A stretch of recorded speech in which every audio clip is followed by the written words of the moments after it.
தெரியும் சகோண்ண, இது ப்ரெஸ் மீட்டு. நீங்கள் ஒயிட் ஹவுஸ்லேருந்து யாராவது கேமரா இருக்கா? அவர் பேசுனதை கட் பண்ணி வச்சுக்கிட்டிங்கன்னா இனிமேல் ப்ரொமோஷனுக்கே வர வேணாம் நீங்கள். ஏன்னா ப்ரொமோஷனில் பேசுறது எல்லாத்தையும் எங்கள் அண்ணன் இங்கே பேசிட்டாரு டைரக்டர் சார். ரொம்ப சந்தோஷம். ஃபஸ்ட் டைமாக நானும் சில பிட்டெல்லாம் எடுத்துகிட்டு வந்திருக்கேன். நிறைய பேச மாட்டேன், கவலைப்படாதீங்க. ஜாலியாக இல்லைனா கிளம்பிடலாம். ஃபஸ்ட்டு எனக்கு தெரிஞ்சு என்னை ஏமாற்றி இந்த படத்தை நடிக்க வச்சுருக்காங்க. ஏன்னா என்கிட்ட கதை சொல்ல வரும்போது சசி சார் வந்து எனக்கு ரொம்ப வருஷமாக தெரியும். அவர் ப்ரொடக்ஷன் பண்ணுறதுக்கு முன்னாடியே தெரியும். It's a very sweet person. நிறைய பேர் சொல்லிட்டாங்க அவரை பற்றி. உண்மையாகவே ஏன்னா சினிமாவில் நிறைய நண்பர்கள் வருவாங்க போவாங்க, ஒரு மாதிரி ஒரு ஃப்ளோட்டிங்காக தான் இருக்கும். ஏன்னா சக்ஸஸ் மட்டும் தான் இங்கே வந்து முடிவு பண்ணும். பட் அதை மீறி சக்ஸஸ் இருக்கும்போது நிறைய பேர் இருப்பாங்க. ஒரு 2 படம் ஓடலைன்னா யாருமே இருக்க மாட்டாங்க. நம்ம அது ரொம்ப நேர்மையான அன்பு நினச்சி பழகிட்டு அதை நம்ம ஏமாந்து தான் போவோம்.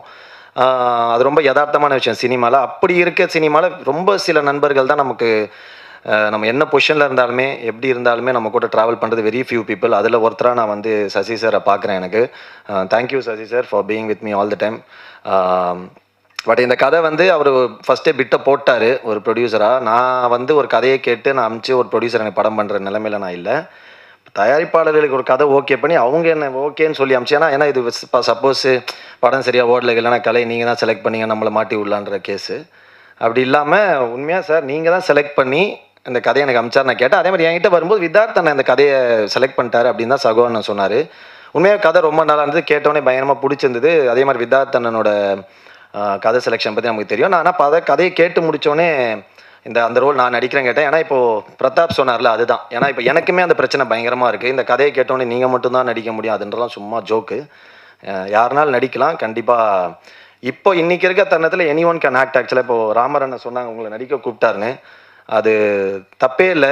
Any one can act. இப்போன்னு கிடையாது, எப்போவுமே அது இருந்தது. பட் இப்போ அது ரொம்ப சூப்பராகவும் அது கொஞ்சம் ஓப்பன் அப்பாகவும் ஆகிடுச்சு.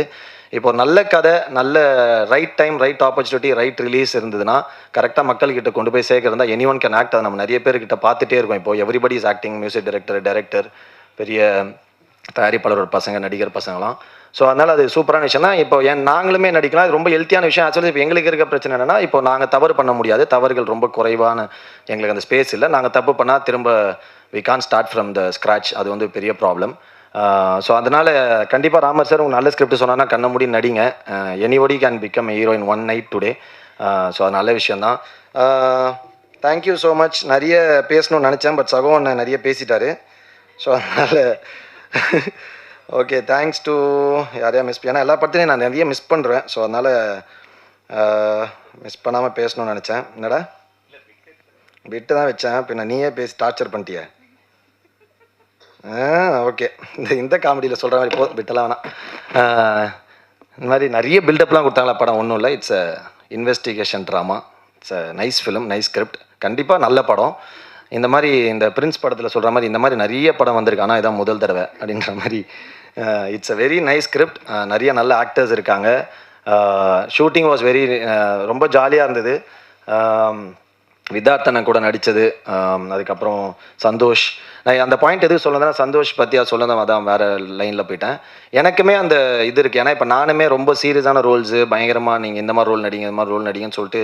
ஏன்னா ரியல் லைஃப்பில் வந்து நான் என்னை மீட் பண்ணுறேன் ஃபேமிலி மெம்பர்ஸ், ஃப்ரெண்ட்ஸ் எல்லாருமே கேட்குறதா தான், நீ ஏன் வந்து ஜாலியாக இருக்க ஆனால் படங்களில் வந்து உனக்கு சீரியஸான ரோல்ஸே கொடுக்குறாங்க அப்படின்னு.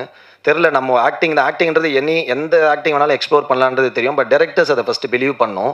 பட் நடுவில் நான் ராஜாமதினு ஒரு படம் பண்ணேன் ஜாலியாக. பட் நினச்ச அளவுக்கு அது பெருசாக போகல. ஸோ அதனால் மேபி அந்த டேரக்டர்ஸ்க்கு வந்து அந்த சைடில் இப்போ பர்ஃபார்மன்ஸு ரொம்ப த்ரில்லரு, கண்டென்ட் ஓரியன்ட் அப்படின்னோடனே ஒரு அவார்டு அப்படின்னோடனே டக்குன்னு அது நம்ம வந்து செத்துறோம் அப்படின்னோடனே நம்மளை வந்து அதை ஃபோக்கஸ் பண்ணி கேட்குறாங்க. பட் அதுமாரி லைட் ஆர்டடான ஃபிலிம், ஜாலியான படங்கள் பண்ணணும்னு எனக்கும் ரொம்ப ஆசை இருக்குது. அந்த மாதிரி கதைகள் இப்போ சகோ அண்ணன் வந்து சந்தோஷ் மேலே வச்ச நம்பிக்கை மாதிரி ஏதாவது டேரக்டர்ஸ் என் மேலே வச்சேன். ஏன்னா ரஞ்சித் சார் வந்து நான் நட்சத்திரம் நகர்கிறது பண்ணேன். அது பயங்கர ஒரு மாதிரி ஒரு பொலிட்டிக்கலாக ராங்கான ஒரு கேரக்டர். பட் ஆனால் அது போக டிரான்ஸ்ஃபர்மேஷன். பட் ஆனால் இட்ஸ் வெரி நைஸ் ஃப்ரீக்கியான ஒரு கேரக்டர். அந்த மாதிரி தான். அப்புறம் டைட்டானிக்னு ஒரு படம் பண்ண ஜாலியான ஒரு ஜோனில். பட் அன்ஃபார்ச்சுனேட்லி அது ரிலீஸ் ஆகலை. மேபி அது ரிலீஸ் ஆந்தால் டேரக்டர்ஸ் மைண்டில் ஒரு பெர்ஸ்பெக்டிவ் மாறி இருக்கும்.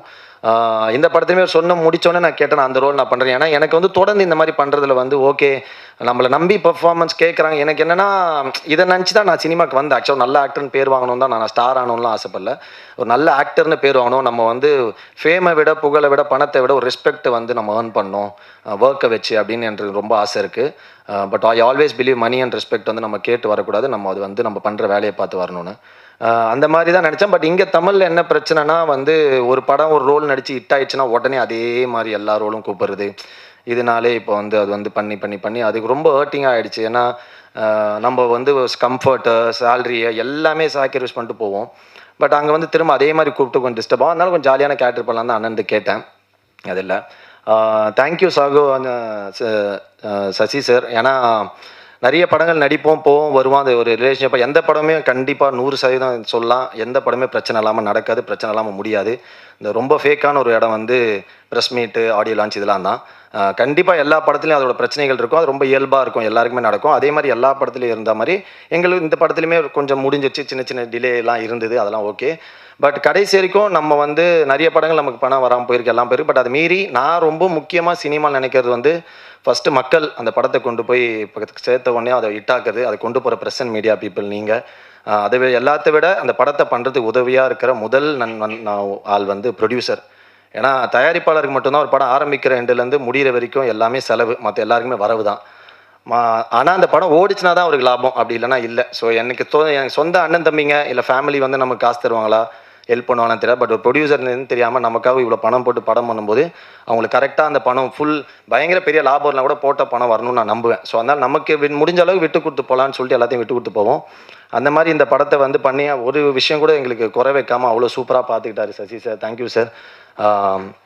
அதுக்கப்புறம் நைஸ் ஒர்க்கிங் வித் வித்தார்த்தனை, Santhosh Prathap, Adith, Athulya, music director thank you, ராதிகாக்கா தேங்க்யூ ஸோ மச். நான் முகமுடியிலேருந்து ஏன்னா அந்த ஃபஸ்ட்டு நாட்டில் அந்த வீட்டில் பாட்டு கொரியோகிராஃப் பண்ணாங்க. Art director sir thank you. ராமரண்ணன் தேங்க்யூ ஸோ மச் சார், நடிச்சிருங்க சீக்கிரமாக. சகோ அண்ணன். அவள் தான் நான் நிறைய பேசணும்னு நினச்சிட்டு இருந்தேன். பட் ஓகே, எண்ட் ஆஃப் டே ஒரு படம் நம்ம பண்ணியிருக்கோம். அதில் வந்து ஜென்வனான எஃபர்ட் போட்டு எல்லாருமே நேர்மையாக பண்ணியிருக்கோம். கண்டிப்பாக எல்லாருக்கும் பிடிக்கும்னு நினைக்கிறேன். கண்டிப்பாக எல்லோரும் பாருங்கள், சப்போர்ட் பண்ணுங்கள். கண்டிப்பாக இந்த படம் உங்களை டிசப்பாயிண்ட் பண்ணாது. ஒரு சூப்பரான ஒரு படமாக இருக்கும்னு நினைக்கிறேன். எல்லா படமும் மாதிரியும் கண்டிப்பாக நம்ம எல்லா படத்தையும் போய் தேட்டரில் பாருங்கள், இதையும் பாருங்கள், சப்போர்ட் பண்ணுங்கள். Thank you so much. Love you all.